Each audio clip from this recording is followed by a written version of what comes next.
1987 оны 8 сар нэгэн үйлдвэрийн таазан дээр 32 хүн бөөнөрөө амиа хорлсон хэрэг гарсан. Та нар төсөөлтөө 32 хүн бөөнөрөө нэг газарт нэгэн зэрэг амиа хорлоно. 32 хүнээс 4 нь эрэгтэй, 28 нь эмэгтэй хүн байсан. Тухайн үеийн хэргийн газрын зураглал гэх юм бол 32 хүнээс 31 хүн нь хэвтэй байдалтай, бүгд хөл гараа хөлөөлсөн байдалтай, хамар ам нь хөнгөөр таглаастай байсан. Харин үлдсэн нэг хүн нь таазнаас дүүжлээстэй олцсон тэр хүн нь эрэгтэй хүн байсан. Энэ хүмүүсийн нэг нь бусаас арай илүү онцгой хүн байсан л да. Яагаад гэхээр тэр хүн нь 48 настай, гаж шашны бүлгийн удирдагч эмэгтэй байсан. Пастрын нэрүүн дээр нь хумсны шархнууд олцсон. Ийм шархнуудыг үхэлдээ тэмцэлдэж байх үед үүссэн шарх гэж үздэг юм лээ. Тийм болохоор энэ эмэгтэйн үхсэн шалтгаан нь амиа хорлсон биш, тэмцэлдэж үхсэн алга байх магадaltaй гэсэн үг. Эдгээр хүмүүсийн дээлийнх нь 32 хүнээс 31 хүн нь боомлуулж амнасаа алдсан, харин нэг хүн нь дүүжлэгдсэн байдалтай олдож одоо амиа хорлсон гэж үзээд байгаа. Ер нь эмэгтэй хүн нас барлаа гэх юм бол хамгийн эхлээд биед нь үрэн шингэн байна уугүй юу гэдгийг шинжилж үздэг юм байна. Тэгээд нийт 28 эмэгтэйгээс шинжилгээ хийж үзтэл 28 эмэгтэйгээс 12 эмэгтэйд нь биеэс нь үрэн шингэн олцсон. Үрэн шингэн олдох юм бол багтаа 2-оос 3 хоногийн дотор бэлгийн харьцаанд орсон гэсэн үг юм байна. Тэгтэл мөрдлөгийн явцад эдгээр хүмүүс тааз руу гараад 4 хоног болсон гэж үзсэн. Тэгэхээр эдгээр 12 хүн тааз руу гарсныхаа дараа бөөнөрөө байхдаа бэлгийн харьцаанд орсон болж таарад байгаа. Тэнгүүд тэр 32 хүн нь дандаа огт танихгүй хар илгийн хүмүүс бол биш. Жишээлбэл Пак Сүнжэ гэх тэр шашны удирдагч эмэгтэй 2 хүү, нэг охин нь тэр дунд байсан. Тэгэхээр гэр бүлийнхээ гишүүдийнхээ хажууд бэлгийн харилцаанд орсон болж таарад нэг л тийм новшин болоод байдаг. Гэхдээ тэнд чинь 4 хүн л эрэгтэйсэн. 4 эрэгтэй, 12 эмэгтэй. За тэгээ шинжээч нар магадгүй тэр хүмүүсийн ам хамранд нь ч гэсэн хүн магадгүй хортой байсан байх гэж үзээд тэр хөвөнгийн шинжилүүлсэн юм байна. Тэгтэл шинжилгээний үр дүнд тэр хөвөнгүүдээс ямар ч хор илрээгүй. Пак Сүнжэ гэх нэмэгтэй үйлдвэр ажиллаулдаг. Өөрийнхөө үйлдвэртээ өгсөн байдалтай олдчихж байгаа байхгүй юу? Үйлдвэрийнх нь төрөл нь гэвэл гар урлалын бүтээгдэхүүн үйлдвэрлэдэг компани. Тиймээс Пак Сүнжэ гэх нэмэгтэй шашны удирдагч бас амжилттай яваа бизнес эрхлэгч байсан. Бас өөрийнхөө хоттой ядуу хүмүүст тусалдаг гэдгээр маш алдартай. Буйны ажлыг хийдэг ийм хүн байсан. Амиа хорлсон олдохоос өмнө нь олон хүмүүсээс 10 тэрбум вон зээлээд хэсэг дагалдагч нарынхаа хамт оргон зайлаад тэгээд оргон зайлсан байж байгаад гинэд үхсэн байдалтай олдчихж байгаа. Энэ пастрын итгэгч нар бас үйлдвэрийн ажилчид энэ хүмүүс хоорондоо нэг хүмүүс. Сүмдээ дагч нар олоод тэр дагч нараа би чамд ажил олж өгьегээд өөрийнхөө үйлдвэрт ажиллаулаад байдаг. Ажилчид нь өөрийнх нь итгэгч нар гэсэн үг л дээ. Тэр 10 тэрбум воныг яаж олсон бэ гэхээр Пак Сүнжэ өөрийнхөө тэр ажилчдаа мөнгө олж иргээд явуулсан байна. Тэр хүмүүс нь өөрөөсөө болон ойр тойрныхоо хүмүүсээс мөнгө зээлээд пастортай авчирч өгсөн. Гэхдээ хүмүүсээс авсан энэ мөнгө нь өмнөх бичлэгүүд шиг өвлгийн чанартай биш, мөнгө зээлэх маягтайгаар зээлдэгч нартаа 40% хүү амласан. Тухайн үеийн хувийн зээлүүд гэвэл ердөө 20% хүүтэй байсан.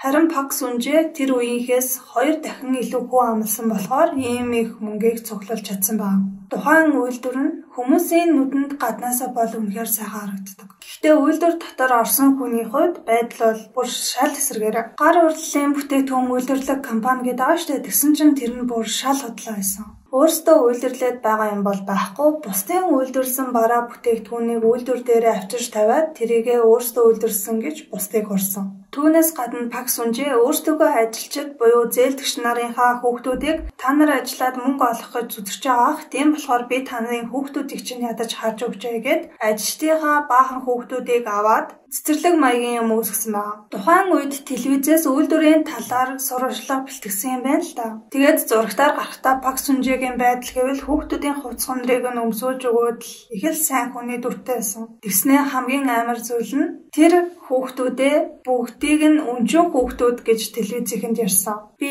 ийм олон өнжин хүүхдүүд авч асарч байгаа гэхээр телевиз үзэж байгаа хүмүүс бол нэр үнэхээр сайн хүн юм аа л гэж бодсон шүү дээ. Тэгтэл юуных нь өнжин хүүхдүүд байхав те тэр хүүхдүүд чинь аав ээжтэй хүмүүс ажилчлалын л хүүхдүүд шүү дээ.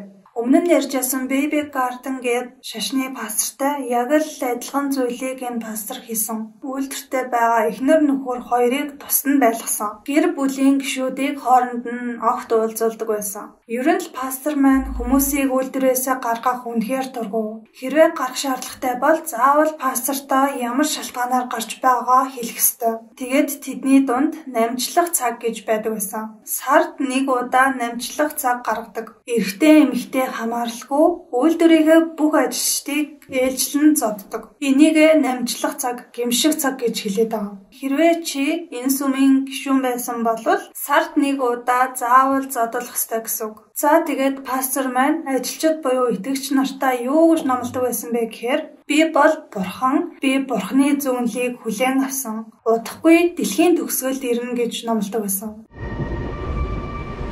За эргээд амиа хорлсон хэсэг рүү орцгоё. Тухайн онд энэхүү хэргийг Прокорын мөрдөн байцаалтын дүнгээр юу гэж тогтоосон бэ гэхээр 32 хүнээс хамгийн түрүүнд амиа хорлсон хүн нь Паксунжээ.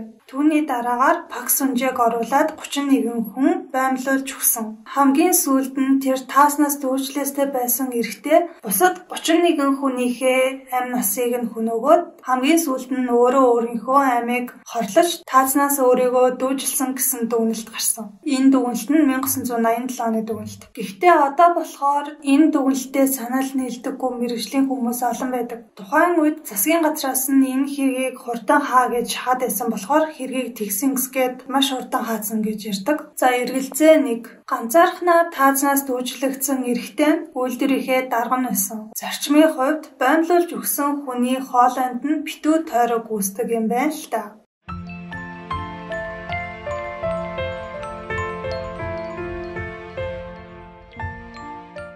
Гэтэл дүүжлэгдсэн тэр хүний хүзүүнээс нь битүү тойрог болсон. Тэгэхээр энэ бол дүүжлэгдэж өөрийнхөө амийг хорлсон биш, хүн боомлж алсан болоод явчихсан. Дүүжлэгдсэн гэдээсэн хүн нь адилхан боомлуулж өгсөн болж таарад энэ 32 хүн 32-ла боомлуулж алуулсан болоод байгаа юм л та. Бөөндөө амиа хорлсон биш, бөөндөө алуулсан гэсэн үг. За эргэлзээ 2. Нэгхэн хүн 31 хүнийг боомлж ална гэдэг бол тийм амархан зүйл биш.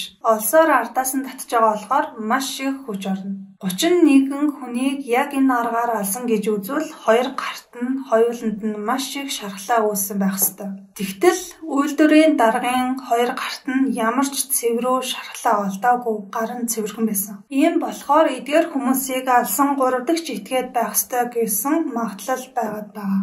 Эргэлзээ 3. Паксунжэд боомлсон шарх олсон ч гэсэндээ бас өөр шархны уул мөрнүүд олдсон. Өмнө нь хэлсэнчлэн эрүүн дээр нь хумсны шархнууд байсан.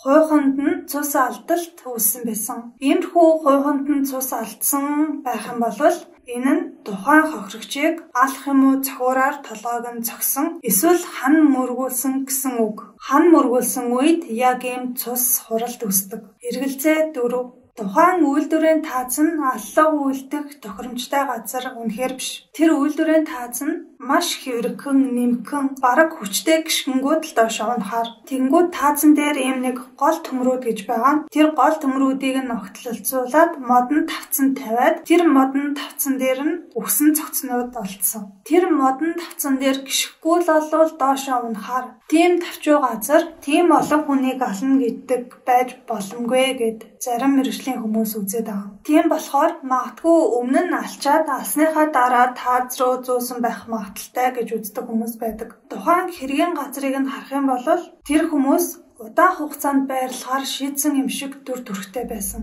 Маш том шээсний сав, хүнжил, усны сав, аяг, 3 хайрцаг гомон байсан. Гэвч тэр 3 хайрцаг гомондоо огт гар хүрээгүй нээгүйсэн. Нөгөө талд нь дахиад 5 хайрцаг гомон байсан. Тэгэхээр энэ 32 хүмүүс таазан дээр шууд гараал амиа хорлолцъя гэсэн бодолтой байгаагүй. Тэр байр байдлыг нь харах юм бол урт хугацаанд байрлана гэсэн төлөвлөгөөтэй байсан гэж эндээс хараад байгаа. Урт хугацаанд байрлана гэж гарчаад яагаад тийм хурдан амиа хорлсон юм бол гэсэн эргэлзээ байгаа. Энэ хэрэг дээр мэржлийн хүмүүс яг хоёр хэсэг хуваагддаг. Энэ хэрэг өөрөө бүрэн шийдэгдээгүй хэрэг. Нэг хэсэг нь болохоор аллах гэж үзээд алсныхаа дараа тааз руу зуусан. Цогцыг тааз руу зөөхөд гар хөл нь савлаад байсан болохоор цогцнуудын бүгдийн гар хөлийг нь хүлж агаад тааз руу зөөсөн гэж үздэг. Харин нөгөө мэржлийн хүмүүс нь болохоор тааз руу зөөх ямар ч боломж байхгүй. Хэргийн дараа цогцос болгоход маш олон хүний оролцоотой цогцыг болгож исэн. Тийм байхад тийм хэврэг ханан дээр яаж дээшээ зөөх тийм юм байх боломжгүй. Тэд нэр өөрсдөө тэндээ ороод амиа хорсон гэж үздэг. Хэргийн газраас жижиг цаасны хилтерхэнүүд олцсон байна. Нийлүүлээд уншдал түн дээр нь бичсэн байсан зүйл нь юу ч ярьж болохгүй аль хэдийн ухаангүй байна. 4 цагийн өмнөөс 5 хүн өгсөн. Зүгээр л чимээгүй бай. Анхнаасаа төлөвлөж ирсэн. Ариун сүнсний удирдлагаар твж өнөөдөртөө бүгд өгөх юм шиг байна. Ингэж бичсэн. Сүмийнх нь маш олон гишүүд байгаа. Тэгтэл яагаад заавал сүмээсээ энэ 32 хүн гэж? Энэ 32 хүмүүс тэр 10 тэрбумыг босгоход хамгийн их үүрэг гүйцэтгэсэн хүмүүс. Олон зээлдүүлэгч олж ирсэн хүмүүс гэсэн үг. Тэгэхээр энэ 32 хүмүүс зээлдүүлэгч нартаа 40% хүүгээ эргүүлж төлөхгүй бол өөрсдөө маш их өрөнд орох хүмүүс байсан. Энэ хэргийн хамгийн гол зүйл тэр 10 тэрбум воныг нь цагдаа нар хайхад мөнгөний их сурвалжийг нь цагдаа нар ерөөсөө огт олж чадаагүй. Дараагийн нэг сэжигтэй зүйл нь цогцнуудыг хамгийн ихэнд олсон хүн нь Пак Сүнжээгийн нөхөр нь. Та хэндээ бизнес хийж ясныг мэдхүү гэхэд мэдхгүй. Ер нь их нартай холбоотой бүх зүйлийг мэдхгүй гэж үгүйсгсэн. Нөхөр нь ээж эхнэрийнхээ тухай мэдхгүй байна гэдэг бол тэгэл сонирхолтой. Тэгэхээр нөхөр нь маш их сэжигтэй. За тэгж явжээд л энэ үйлдвэр нь Саму гэх компанитай холбоотой болоод таарсан. Тэр компанийн захирал нь Ю Биньон гэх эрэгтэй байсан. Энэ эрэгтэй нь бас л нэг шашны удирдагч хүн. Пак Сүнжээ энэ Саму компани нарийн бичвэрөө 400 сая гаруй мөнгө шилжүүлсэн баримт алдсан. Тэгэхээр Пак Сүнжээ тэр олсон мөнгөө өөртөө цуглуулсан юм байхгүй, харин тэр Саму гэх компани руу явуулдаг байсан байх магадaltaй. Тэр 10 тэрбумыг Саму гэдэг компани руугаа явуулсан байх боломжтой гэж үзээд байна. Гэхдээ энэ бол таамаглал 10 тэрбумыг явуулсан гэсэн нотлохоо бол олдоогүй. Яг таг нотлох баримт олдоогүй болохоор энэ компанийн захирал нь Луврын хэрэгээр 4 жилийн ялал сонссон.